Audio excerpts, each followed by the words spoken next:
Bienvenidos una vez más a la serie El Leviatán, donde hemos visto cómo Satanás no se inventa nada, solo lo copia y lo pervierte. Este episodio, prometido desde hace bastante tiempo y polémico por lo que va a ser, el pecado imperdonable, un pecado que en realidad no existe, sí y no. Vamos a ver de qué trata el tema, porque juzgar esta frase tan rápido sería algo apresurado. Rápidamente, Levítico 24 y el blasfemo apedreado. A lo largo de este tiempo hemos estado viendo esos casos que son bíblicamente complicados. Y bueno, a veces nos dan que pensar si el Dios del Antiguo Testamento era tan sanguinario, tan violento. Y la realidad es que hemos visto cosas muy diferentes, tanto en la obra extraña, especialmente en ese capítulo. Pero yo les recomiendo que vean toda esta serie desde el principio, porque no tiene desperdicio y estoy seguro de que mucho de lo que se ha presentado aquí ni siquiera se conocía. Levítico 24. En aquel tiempo, el hijo de una mujer israelita, el cual era hijo de un egipcio, salió entre los hijos de Israel. Y el hijo de la israelita y el hombre de Israel riñeron en el campamento, y le dijo la mujer israelita, y el hijo de la mujer israelita blasfemó el nombre y maldijo. Entonces lo llevaron a Moisés, y su madre se llamaba Selomit, hija de Dibri, de la tribu de Dan. Lo pusieron en la cárcel hasta que fuese declarado por palabra de Jehová. Selomit, hija de Dibri, de la tribu de Dan, en hebreo significa tranquilidad o pacífica, Shelomit de Shalom, que era hija de el verboso, o de la palabra, hija del pacto, hija de la ley, hija del acta, del decreto, de la tribu de el báculo, de la lanza, del juez, porque eso significa tribu, ¿no? Del báculo o de la lanza.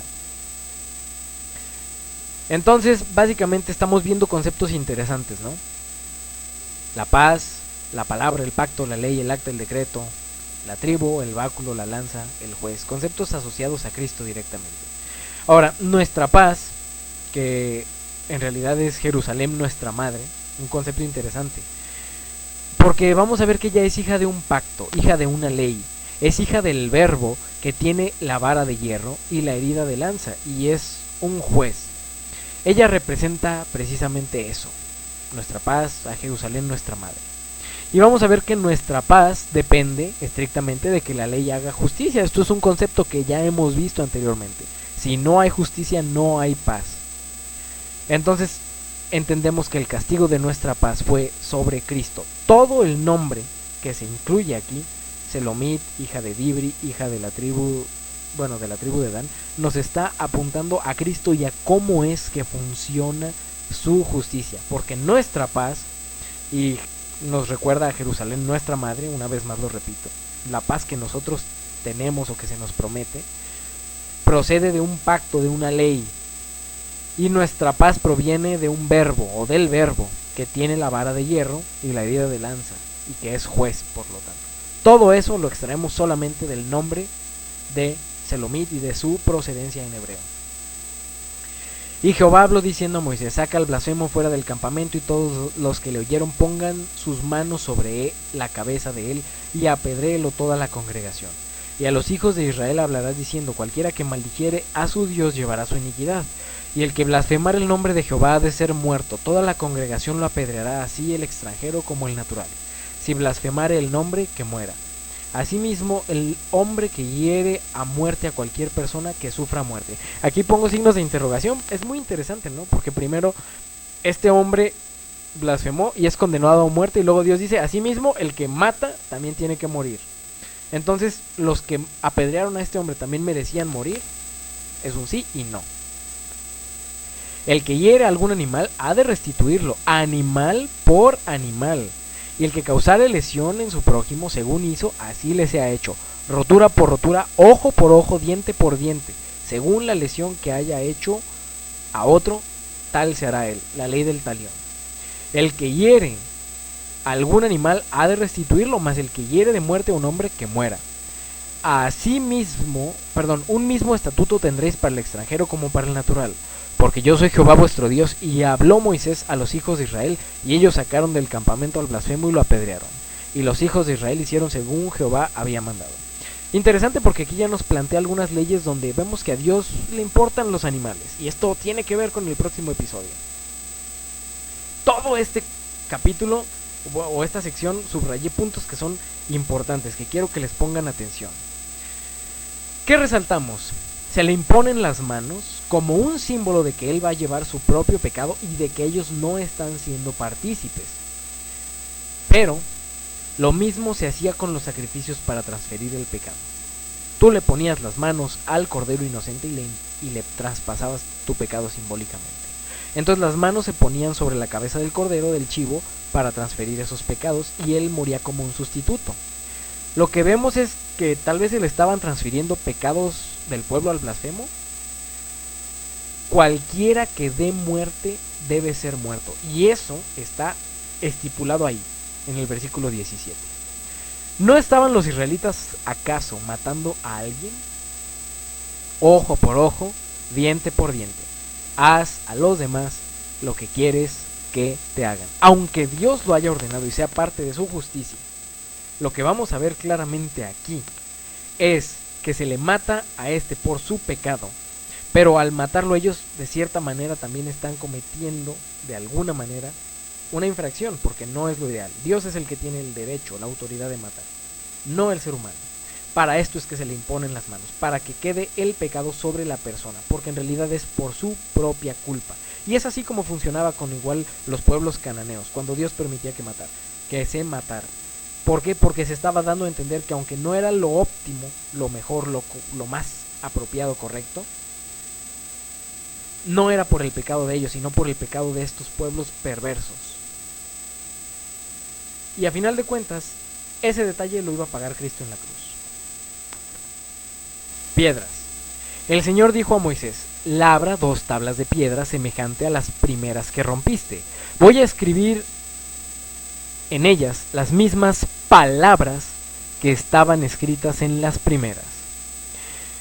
En el principio ya existía el verbo, y el verbo estaba con Dios, y el verbo era Dios. La piedra que desecharon los constructores ha llegado a ser la piedra angular. Esto ha sido obra del Señor y nos ha dejado maravillados. Esto era parte de la obra extraña, Esta obra, la extraña, ha sido del Señor y nos ha dejado maravillados, y es la cruz. Por eso digo que el reino de Dios se les quitará a ustedes y se les entregará a un pueblo que produzca frutos del reino. El que caiga sobre esta piedra quedará despedazado, y si ella cae sobre alguien, lo hará polvo.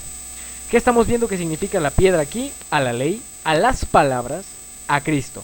Habíamos visto que Selomit, la pacífica, nuestra paz, es hija de la palabra, del verbo, de la ley, del acta, del pacto.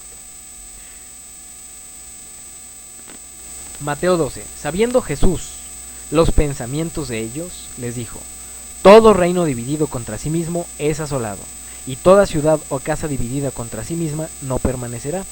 Y si Satanás echa fuera a Satanás contra sí mismo, está dividido. ¿Cómo pues permanecerá su reino? Y si yo echo fuera a los demonios por Belcebú, ¿por quién lo echan vuestros hijos? Por tanto, ellos serán vuestros jueces. Pero si yo por el Espíritu de Dios echo fuera a los demonios, ciertamente ha llegado a vosotros el reino de Dios. Porque ¿cómo puede alguno entrar a la casa del hombre fuerte y saquear sus bienes si primero no lo ata? Y entonces podrá saquear su casa. Esto ya lo habíamos visto anteriormente en capítulos sobre la blasfemia contra el Espíritu Santo. ¿Y por qué traigo esto a colación? Porque estamos hablando precisamente de una blasfemia que cometió este muchacho. Quiero recalcar algo antes que nada, y está en amarillo subrayado. Blasfemó el nombre y maldijo, y luego dice: lo pusieron en la cárcel hasta que les fuese declarado por palabra de Jehová. En ese lapso, ¿ese joven pudo haberse arrepentido? Es una pregunta que tenemos que hacernos, porque Jehová no habló hasta cierto momento. Ahora en Mateo 12 lo que estamos viendo es a Satán contra Satán, porque a Jesús los fariseos le llaman Satán por expulsar demonios, y él dice: yo no soy Satán, hay otro Satán. Entonces, si yo soy Satán, ¿por quién expulsan a sus hijos los demonios? Y esto tiene que ver porque en capítulos anteriores, cuando hablamos sobre que Jesús o Dios es Satán, pues habíamos visto cómo realmente sí se le llama en el Antiguo Testamento algunas veces Satán directamente.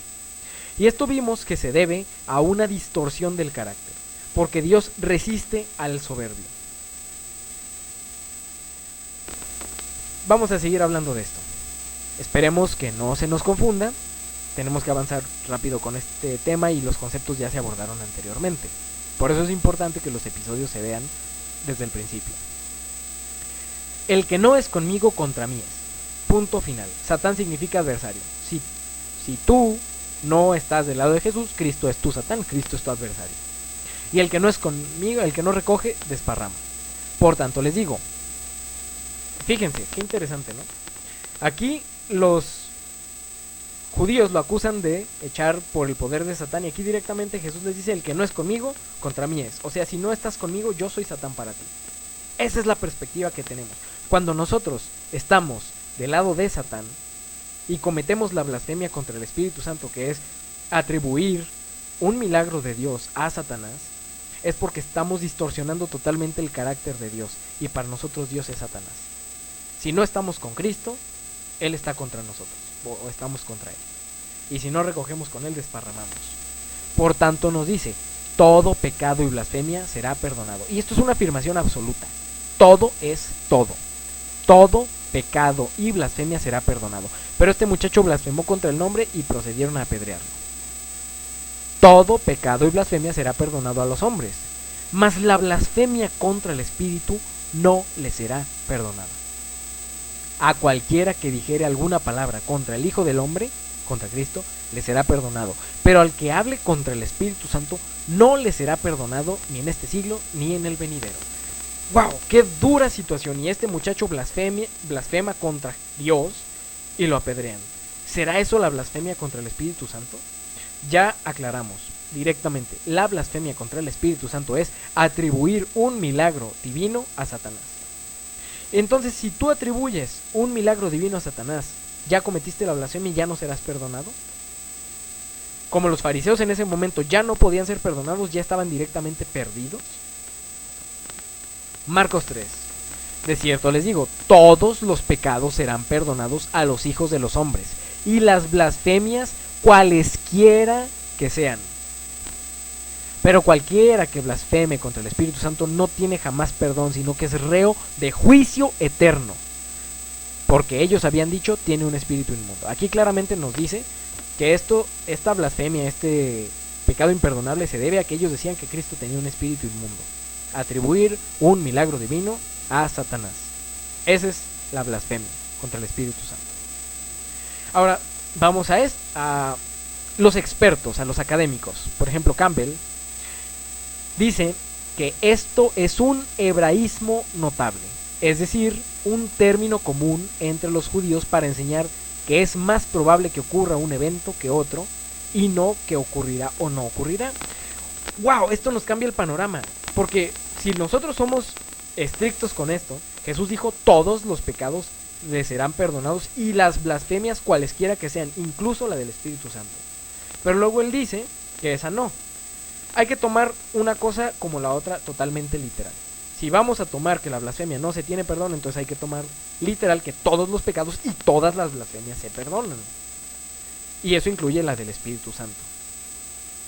¿Qué pasa si los fariseos erróneamente decían es por espíritu inmundo y después cambiaban de opinión? Porque el Espíritu Santo los hacía cambiar de opinión.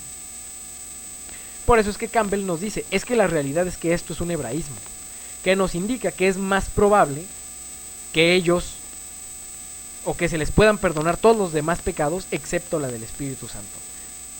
El doctor Newcomb dice: es una forma de hablar común entre los idiomas orientales, decir de dos cosas que una será y la otra no, cuando el significado es que la una sucederá antes o más fácilmente que el otro.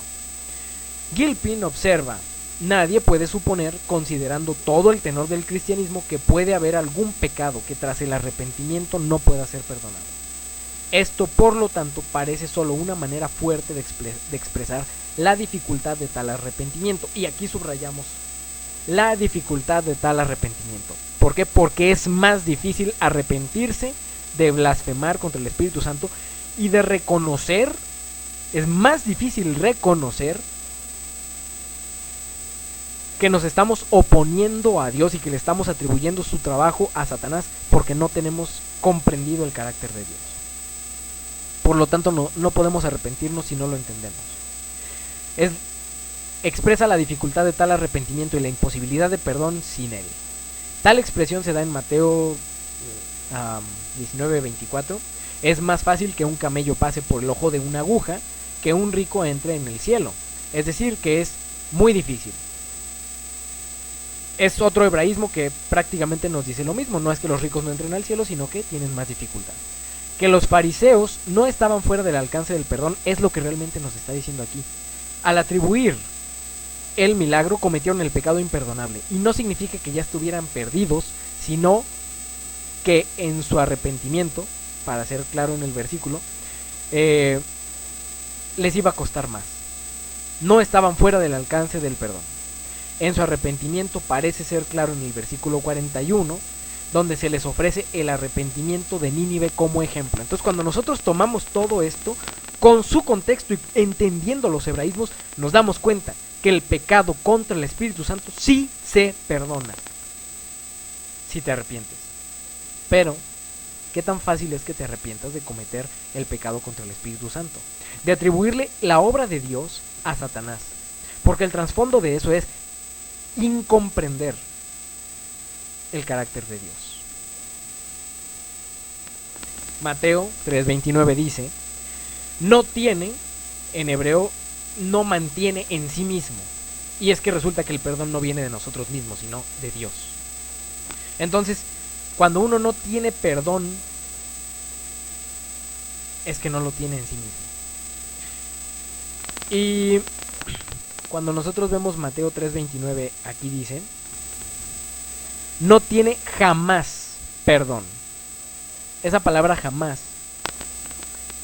en griego también se puede leer en para la época. Entonces uno no tiene en sí mismo perdón para ese momento. No necesariamente es un por siempre, sino que es reo de juicio que durará por un determinado tiempo. Desconocido, pero no eterno. Porque es un aioniano. Así es como se lee el griego. Entonces básicamente lo que estamos viendo es que el pecado imperdonable no existe, porque sí se puede perdonar. Si nos arrepentimos, si no buscamos el perdón de nosotros mismos, sí puede ser perdonado.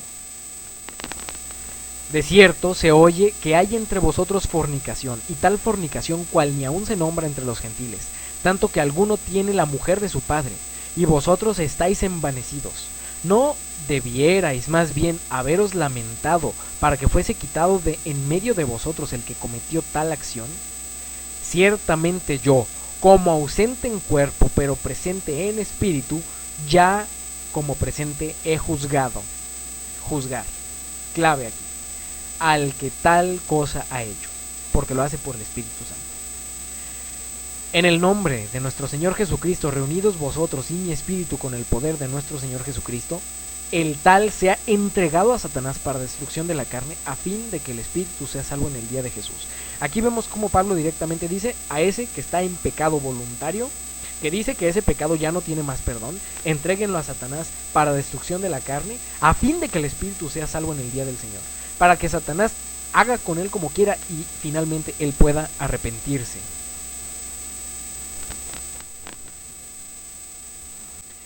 Entonces aquí vemos el propósito, cómo es que funciona Dios, cómo es que funciona más o menos ese pecado imperdonable.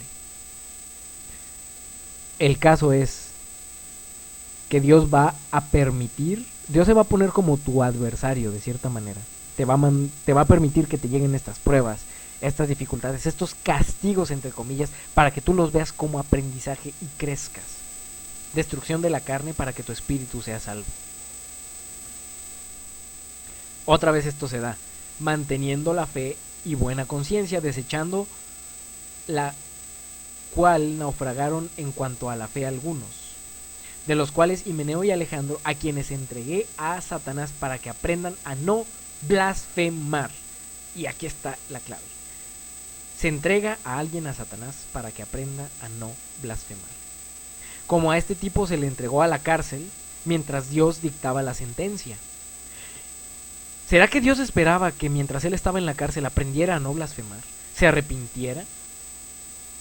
porque su blasfemia tenía perdón. Pero ¿cuál es el pecado imperdonable? ¿Cuál es el pecado del que más cuesta arrepentirse? Cuando tú quieres ver a Dios como el enemigo. Y los hombres se quemaron con el gran calor y blasfemaron el nombre de Dios, que tiene poder sobre estas plagas, y no se arrepintieron para darle gloria. Ese es el asunto, cuando la gente ya no se quiere arrepentir. Ese es exactamente lo mismo que pasó con el muchacho en la cárcel. No se quiso arrepentir para dar gloria. Y finalmente, su pecado fue sobre él. Y esa muerte, ese juicio se carga igual a la cuenta de Cristo.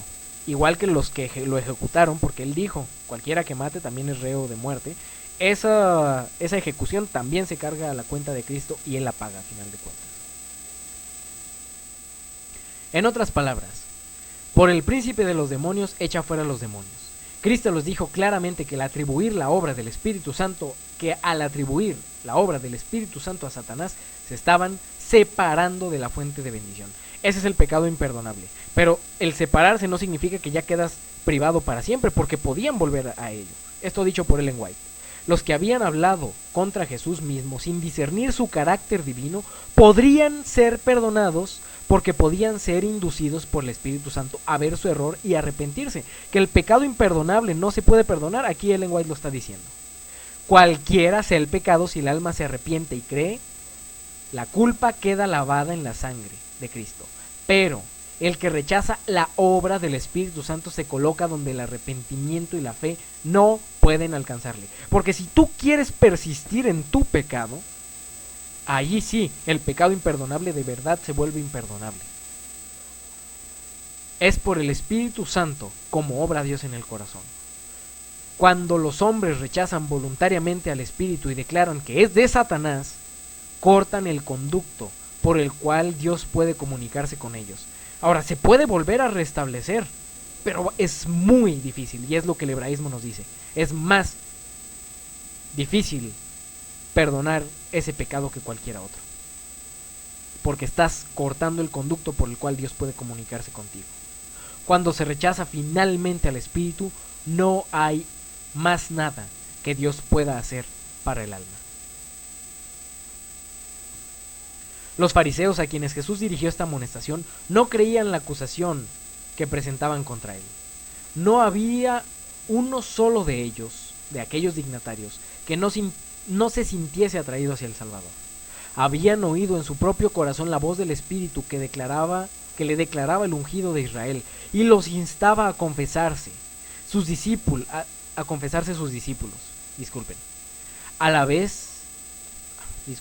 A la luz de su presencia, habían comprendido su falta de santidad y habían anhelado una justicia que ellos no podían crear.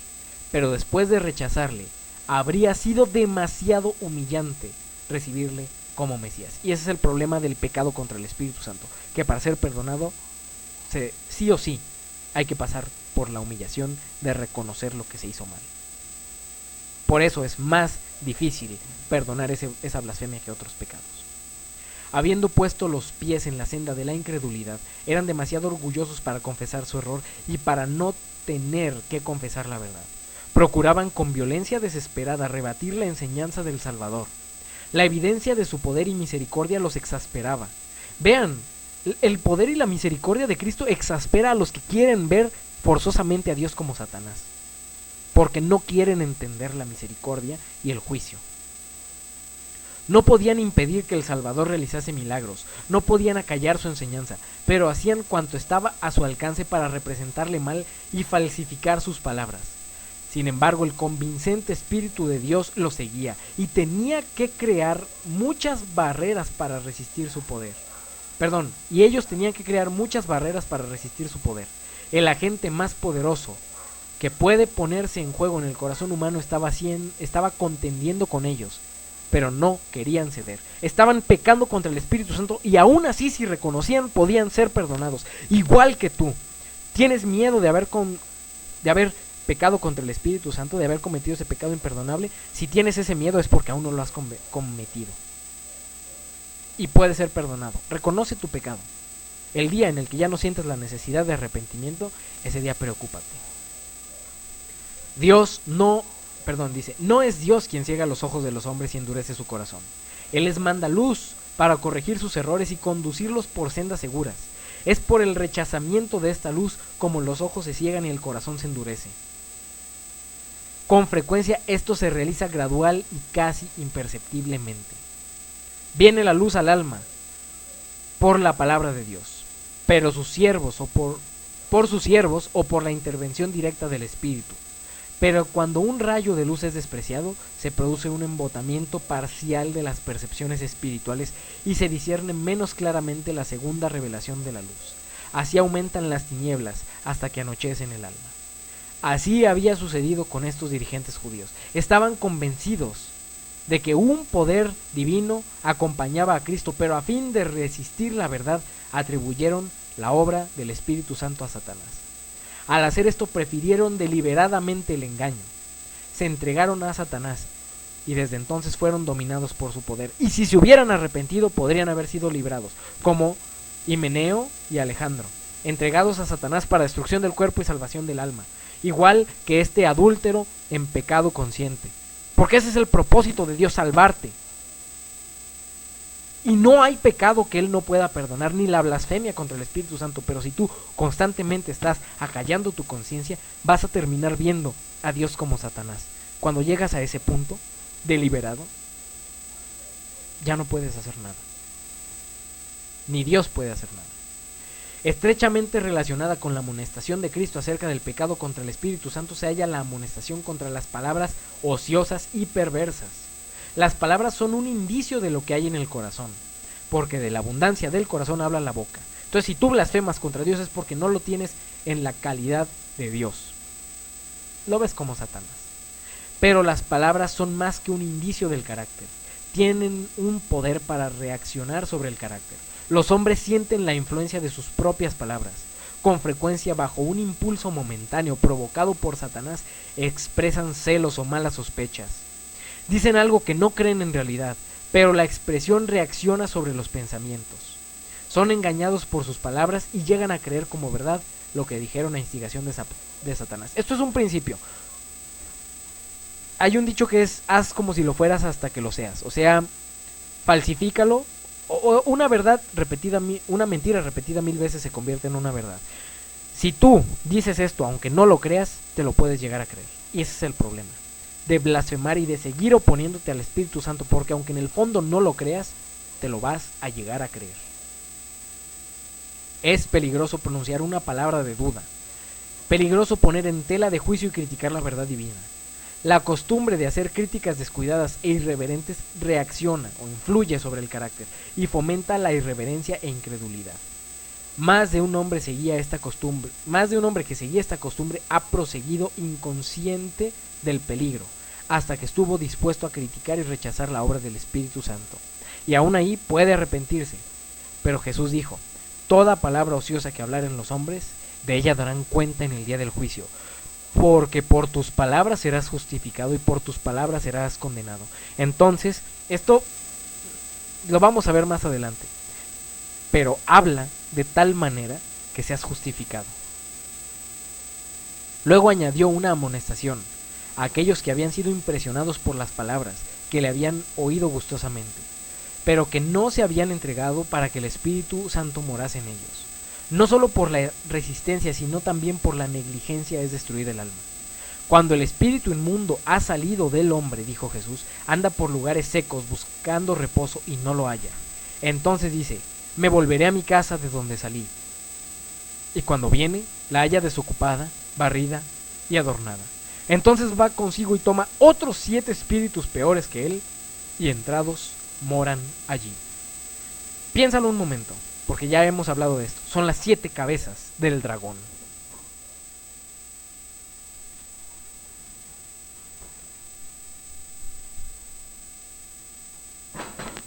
Los 7 espíritus inmundos que imitan o se oponen a los 7 espíritus de Cristo. Todo este tema se trata de discernir el carácter de Dios y de Satanás. Porque si no lo tenemos claro, vamos a caer en ese pecado. Y una vez que puedes caer y arrepentirte, pero el estar reincidiendo, hace que cada vez más esos espíritus, esos 7 espíritus, un número completo, un número perfecto, pero aplicado al mal. Es que vas a distorsionar el carácter de Dios. En los días de Cristo, como hoy, eran muchos los que parecían momentáneamente emancipados del dominio de Satanás por la gracia de Dios, habían quedado libres de los malos espíritus que dominaban su alma. Se gozaban en el amor de Dios, pero, como los creyentes representaron en la parábola del terreno pedregoso, no permanecían en su amor. No se entregaban a Dios cada día para que Cristo morase en su corazón. Y cuando volvía el mal espíritu con otros 7 peores que él, quedaban completamente dominados por el mal y ahora percibían a Dios como el adversario. O Dios se ponía como su adversario, procurando destruir el cuerpo y salvar el alma, pero uno solo lo ve como castigo y como el peor Dios que hay. Son peores las cosas últimas de tal hombre que las primeras. Así también dijo Jesús, acontecerá a esta generación mala. Nadie se endurece tanto como aquellos que han despreciado la invitación de la misericordia y mostrado aversión al Espíritu de gracia. La manifestación más común del pecado contra el Espíritu Santo consiste en despreciar persistentemente la invitación del cielo a arrepentirse. Cada paso dado hacia el rechazamiento de Cristo es un paso hacia el rechazamiento de la salvación y hacia el pecado contra el Espíritu Santo. Al rechazar a Cristo, el pueblo judío cometió el pecado imperdonable, y desoyendo la invitación de la misericordia podemos cometer el mismo error. Insultamos al príncipe de la vida y le avergonzamos delante de la sinagoga de Satanás y ante el universo celestial cuando nos negamos a escuchar a sus mensajeros, escuchando en su lugar a los agentes de Satanás que quisieran apartar de Cristo nuestra alma. Mientras uno hace esto, no puede hallar esperanza ni perdón y perderá finalmente todo deseo de reconciliarse con Dios. Mientras pecas con el Espíritu Santo, no podrás ser perdonado. Pero puedes arrepentirte. Para cerrar de una vez por todas con esto, para ver el carácter de Dios, aun cuando se le tacha de violento, de sádico, de cruel, Dios mata. No matarás. Ese es el mandamiento. Y él mandó a matar a este joven blasfemo. Y luego dijo, el que mate también será matado. Será castigado. No matarás. Todo acto de injusticia, y aquí se pone el punto, todo acto de injusticia que contribuya a abreviar la vida, el espíritu de odio y de venganza, el abrigar cualquier pasión que se traduzca en hechos perjudiciales para nuestros semejantes, que nos lleve siquiera a desearles el mal, cualquiera que aborrece a su hermano es homicida, todo descuido egoísta que nos haga olvidar de los menesterosos y dolientes, toda satisfacción del apetito o privación innecesaria, o labor excesiva que tienda a perjudicar la salud, todas estas cosas son en mayor o menor grado violaciones del 6º mandamiento. Resumido, todo acto de injusticia que contribuya a acortar la vida. Pero lo que Dios hace no lo hace en injusticia, lo hace en justicia, entonces no es una violación al mandamiento. Ahora, los seres humanos estaban ejerciendo el mandato de Dios, era en justicia, pero por si las dudas, aún así Cristo se carga eso a su cuenta. Porque para poder ejecutar juicio, Él tiene que haber pasado ese juicio, ya lo pasó, como lo hemos visto anteriormente. Por eso los invito a ver el proyecto que se va a presentar, el Dios Carmesí. Ved ahora que yo soy el Señor, y fuera de mí no hay Dios. Yo hago morir y hago vivir. Yo hiero y yo sano, y no hay quien pueda librar de mi mano, de mi costado. ¿Dios mata? Sí. Lo hace con justicia, entonces eso no es asesinar. No es una violación al mandamiento y Él tiene todo el derecho de hacerlo. ¿Dios debe matar? Hay que aclarar que Dios no es un Dios pusilánime. El cristiano debe amar la justicia y estar dispuesto a defender lo que es correcto a una costa de su vida. Y un cristiano también debe ser capaz de defender a su propia familia. Primera de Timoteo dice, porque si alguno no provee para los suyos, y mayormente para los de su casa, ha negado la fe y es peor que un incrédulo. Negar la fe es apostasía. Entonces, si tú no provees para tu casa, si no eres responsable con eso, eres apóstata. Es pecar contra el Espíritu Santo. Un hombre cuerdo ante el peligro inminente debe estar dispuesto a luchar y a sacrificarse por su familia. No, o sea, solo un cobarde o un tonto pensaría en el amor al prójimo y permitiría, por ejemplo, que su esposa y sus hijas fueran profanadas. Porque Dios ni es cobarde ni es tonto.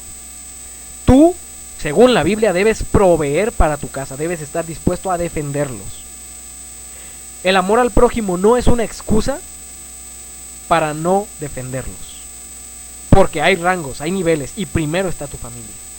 Asimismo Dios no es ni cobarde ni es tonto, Dios no es pusilánime. Dios es paciente, a veces permite cosas, a veces protege sin herir, a veces también va a entregar a las personas a Satanás y va a permitir que él obre. Pero cuando no hay otra manera, él hiere y él debe matar. Cuando no hay otra manera, porque a veces es peor si no se actúa. Como decíamos, solo un cobarde y un tonto permitirían que a su familia se le profanara de esa manera.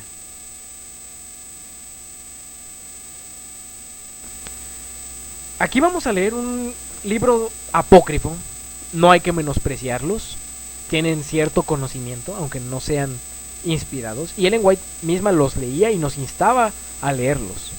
Y yo aquí quiero rescatar esto, porque hay que escudriñarlo todo, como dijo Pablo, y retener lo bueno, y especialmente en estos libros. Hay cosas buenas que rescatar. Hablando de los castigos de Dios sobre Egipto, dice: tu mano omnipotente, que de la materia sin forma creó al mundo, hubiera podido fácilmente enviar contra ellos manadas de osos o de leones feroces, o crear fieras desconocidas llenas de furor, que lanzando resoplidos de fuego, o despidiendo humo entre rugidos, o arrojando por sus ojos chispas terribles. Lo que nos está describiendo aquí es un leviatán. No solo habrían sido capaces de atacarlos y matarlos, sino que solo con su aspecto los habrían hecho morir de miedo. Literal nos está describiendo un leviatán. Dios podría haber hecho eso. Sin embargo, tú que de todos tienes compasión porque lo puedes todo, no te fijas en los pecados de los hombres para que se arrepientan. Miren qué interesante. Dios no está constantemente viendo nuestros pecados para castigarnos, sino que espera que nos arrepintamos. Amas a todos los seres y no aborreces nada de lo que has hecho. Dios no aborrece a los animales, también los ama.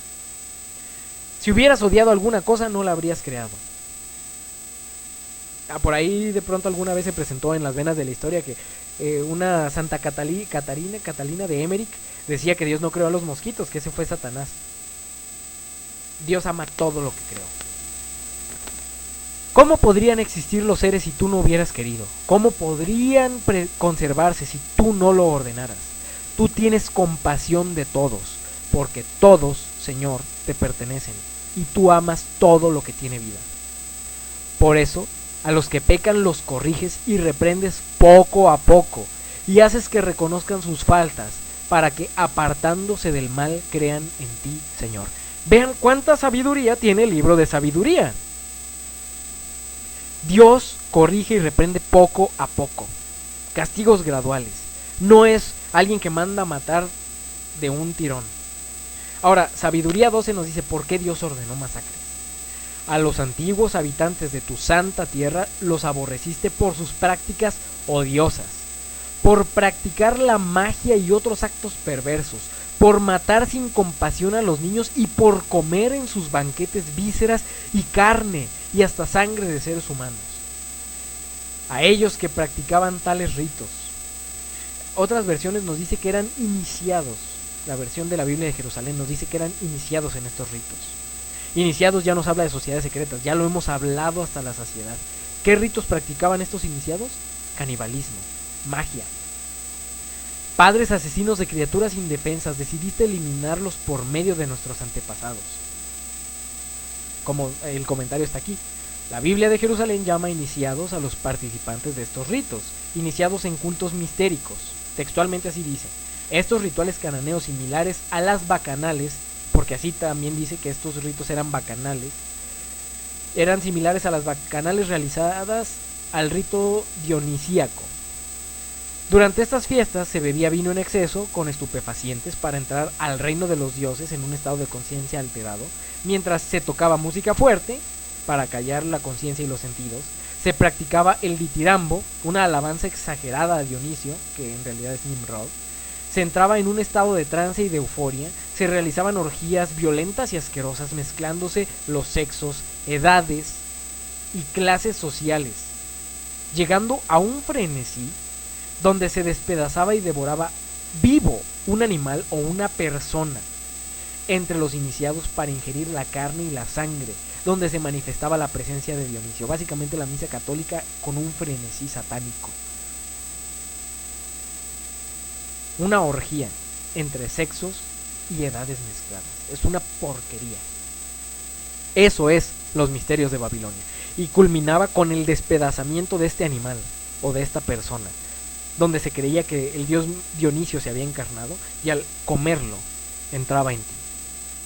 Los misterios de Babilonia en la misa católica. Y miren, esta es una representación artística de lo que eran las bacanales. Una danza de demonios. Y para que veamos el nivel de las orgías, ¿verdad? Mezcla de edades y de sexos. Personalmente aquí veamos los niños, o sea, para que pensemos de qué se trataban estas orgías. Y mira, jugando con la cabeza decapitada de ese cordero.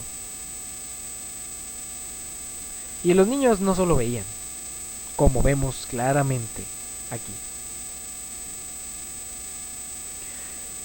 Pero aún de ellos, dice Sabiduría, aún de ellos, por ser hombres, humanos tontos que somos, tuviste compasión. Como vanguardia de tu ejército, les enviaste avispas para que acabaran con ellos poco a poco, no para que los mataran, sino para que los expulsaran de la tierra.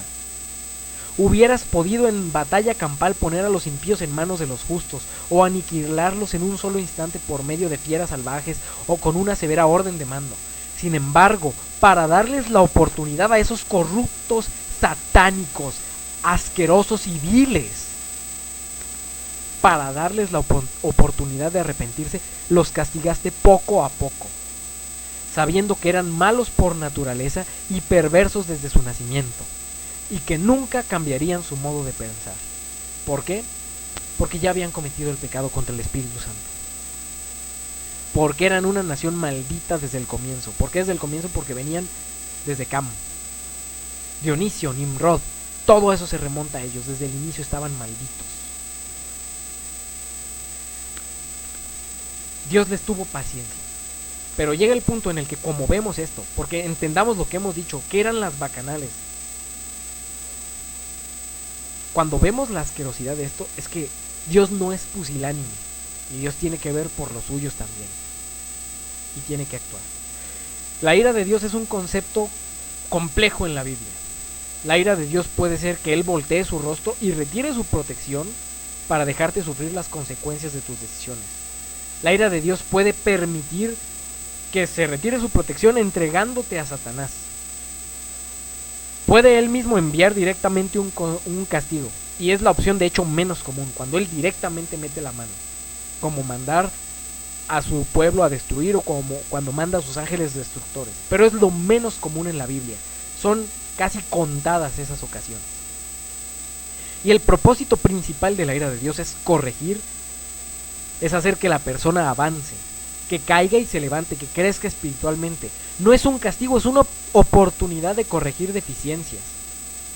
Pero finalmente está el castigo final, la ira de Dios, la retribución del pecado cuando ya no hay nada más que hacer. Oh Jehová, he oído tu palabra y temí. Oh Jehová, aviva tu obra en medio de los tiempos hazla conocer. En la ira acuérdate de la misericordia. Misericordioso y clemente es Jehová, lento para la ira y grande en misericordia. No contenderá para siempre, ni para siempre guardará el enojo. No ha hecho con nosotros conforme a nuestras iniquidades, ni nos ha pagado conforme a nuestros pecados. Entendamos la ira de Jehová porque es uno de los conceptos más bellos en la Biblia. Tú, enemiga mía, no te alegres de mí, porque aunque caí, me levantaré. Aunque more en tinieblas, Jehová será mi luz. La ira de Jehová soportaré, porque pequé contra él. hasta que juzgue mi causa y haga mi justicia. Él me sacará a luz y veré su justicia. A veces la ira de Jehová la recibimos en las consecuencias de las cosas malas que hemos hecho. Pero aún así hay que soportarla, porque pecamos y lo tenemos que reconocer. Y después de soportar la ira, si lo hacemos correctamente, Él juzgará nuestra causa. Y hay que esperar, anhelar ese juicio para que Él nos haga justicia y nos saque a luz. Porque Jehová no desecha para siempre, antes si aflige, también se compadece según la multitud de sus misericordias, porque no aflige ni entristece voluntariamente a los hijos de los hombres.